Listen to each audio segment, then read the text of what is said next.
And welcome back to the Hope Streams podcast. I am Stephen Wade, and I'm here with Crystal Wade. And how are you today? Happy to be here. Happy to be here. I'm happy you're here too. Yay. So I wanted to circle back to one of the comments in our prior podcast that I made about the unexamined life and what's a healthy approach to do some self-evaluation and to look at your life and kind of examine it. I think it was Plato that said the unexamined life is not worth living. And I think there's some truth to that and some value to that as we kind of look at our life and do some self-evaluation. Do you care to opine on that?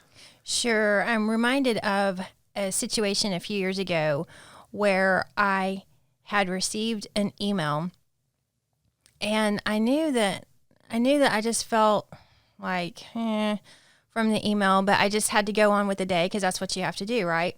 So I'm in the kitchen, and all of a sudden I'm banging things around, and it's not getting any better. And so I had learned at that point, just stop when I am having a disproportionate reaction.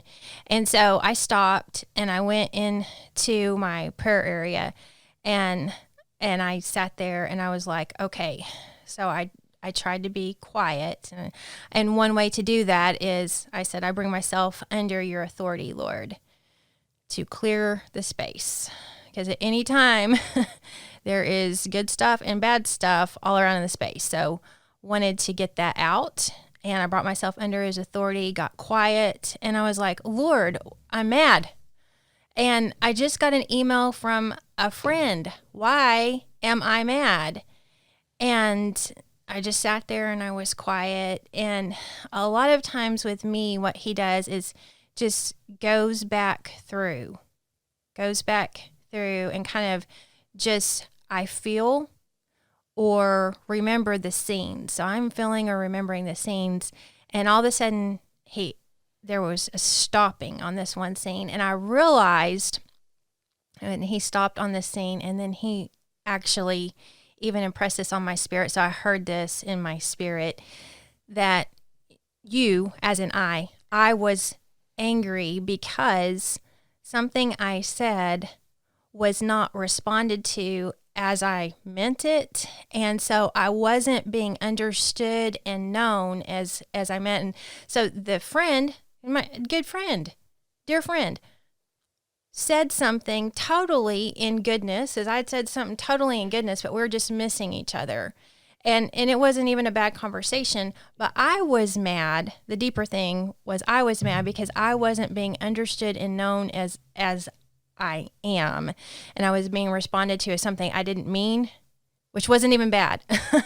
But the deeper thing here for me as a microcosm of examining your life instead of just going through the day with little things building up until, you're slamming things in the kitchen or worse, is to stop at the earliest possible situation. Sometimes you can't stop right there the first moment that you're feeling something off. But the closer you can to it, the better, because they build and stacks, and then you're like the Eiffel Tower that's leaning, and that's your life. And so at the earliest possible time, stop. Bring yourself under the Lord's authority and get quiet and let the scenes replay and let the Lord lead you into what precipitated you feeling off or having a disproportionate reaction. And then why? Well, the good news is I learned a lot more about myself that day that has continued on. And I prayed and I released it right then. I didn't have any unforgiveness. I learned more about myself, and there was no more banging of dishes. So yay. I appreciated that. The good thing of taking that into practice, of stopping and identifying when things don't set right with you, or even things that kind of hurt a little bit, that I've observed in my life, is if we take those times, and instantly invite God into them. Lord, I'm mad. Just be honest. be so honest and say, Lord, I'm mad about this. This angers me. And then to stop and look at that, okay, why does it anger me? Or just invite God into it, give it to him, and go on. Because if we don't do that, we can open the door to the enemy by making agreements or vows where we were, make statements like, I'm never going to do that again. I'm never going to let myself be in that position again, or what have you. And they can be insignificant, small things, and they can be huge things. Right.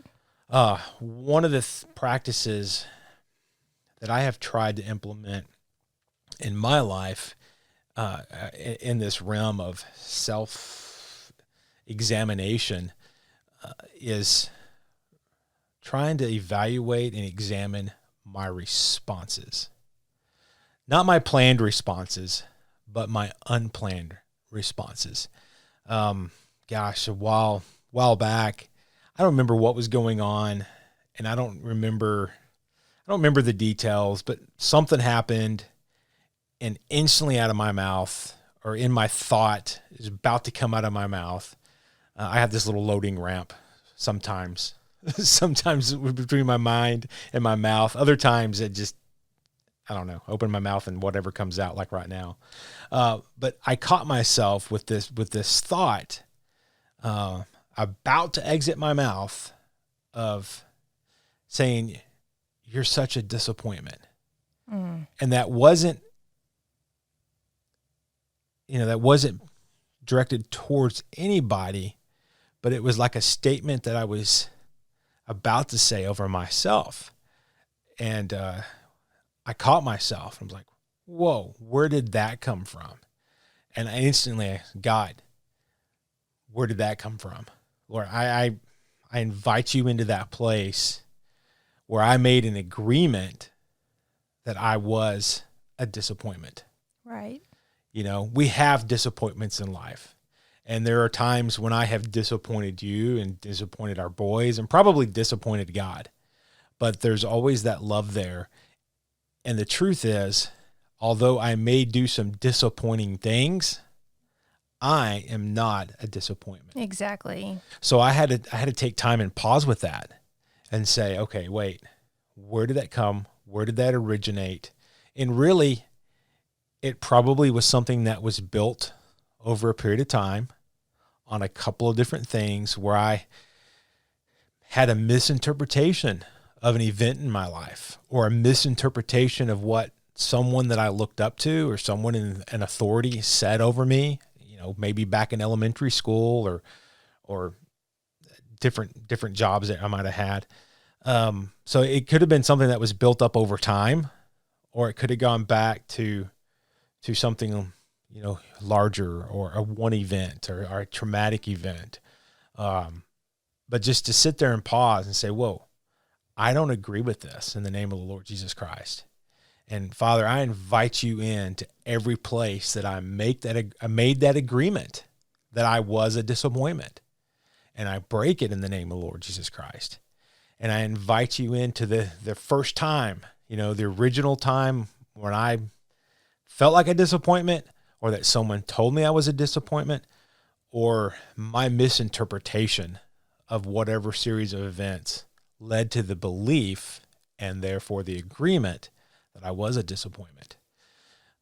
So that's not something that, takes a little time. And you need time to kind of work through that. But instantly, before you fully understand the complexity of it, is invite God into it. Invite the work that the Lord Jesus Christ did on the cross and the blood that he shed over that area, and invite him in and ask him to speak to that area. And it may be like an onion and layers to peel off. And sometimes it may be the single thing. But I think that has been really helpful in my journey to have those types of self-examination. Self-awareness. Like, whoa, where did that come from? How long has that been there? And to try to get to the root of it And sometimes it's an instant route, like I said. Other times it may be a journey on its own of trying to identify where that came in and other agreements that was made along the way based on that. But I think that is part of living not only an examined life, but part of our sanctification on this side of heaven here on earth as we walk through and become more Christ-like by taking out these thorns in these places and asking for healing within ourselves on these different areas. Right. I agree. That is part of the process of sanctification, even though that may be a word that we're not using too much, even in church culture anymore. But I think that a quick definition would be just the process of becoming Christ-like. And so the process of becoming Christ-like really does include an importance on being aware of how we're thinking and responding, and then inviting the Lord in. And sometimes it may just be a one-time thing, and sometimes it's, as you said, many different layers, because not only, going back to the situation that you were facing, do we have, our own thoughts about ourselves and really how we kick ourselves. Not too many of us, in fact, I would say it's probably 1% or less of people were raised with a really balanced grace and mercy and truth balance. I think most of us, have this element that we would kick ourselves. And the Father's not, but we do have an enemy that does. And then we have our own responses and other people's responses and the misinterpretations of what we thought was going on, as you said. But the other real element is that our existence is hated. And so we have this humanity that feels the weight of falling short of the glory of God. We feel that within ourselves. And usually the response that we get at some point has been to kick ourselves when we were down. But there is an enemy that doesn't like the fact that we exist. And so whatever, many times, because you had that thought coming, that didn't usually just happen with one time. It's usually over the course of a life, reinforced many times. And there's a real enemy saying out here, you are this, as we're beating ourselves up, and reinforcing that to us. And so that when we invite the Lord in, I mean, he can do an instant deliverance. He really, truly can, and he does. But many times, as part of becoming Christ-like, the process with him is just to invite him in, let him speak deeper, heal deeper. And if it's not a one-time healing or deliverance on something that we become aware of, that we ourselves are speaking or doing or thinking or reacting, that's good too, because each time that we let him in, and each time the Lord goes deeper with us with healing and deliverance and changing our thoughts about ourselves, it is building within us. We are stronger on each of those layers now with each time that we let him in. So whether it's instant or whether it's a process, we are being built. Yeah, that's so true. We've often... We have friends all across the board when it comes to the different flavors, I guess, of Christianity and some of the different church denominations, of very strong word-based people and other more prophetic people, and then some that believe that only healing is instantaneous, and other people believe that it's only the process of daily walking it out. And I'm a little bit more like Forrest Gump, I guess, on that. It's both, right? It's both. I mean, there's sometimes, like you said, there is an instant healing or an instant deliverance. And other times it's a process of walking it out. And it's kind of up to God and what you need. We always get focused on the end product and forget that there's a process. Life is a process. There's those different times and seasons, and there's a process to life, and there's a process to becoming more Christ-like. And I just wanted to kind of circle back on the story that I was telling, and that, none of that did I feel condemnation on. So I knew it was something that the Lord was trying to show me, that there was some things that he wanted to work on. And just instantly, I think it's key to instantly bring that under his authority. Yes. An example of that would be, Lord, I see this. I don't understand it to its fullness, but I invite you into that area. I invite you into that place.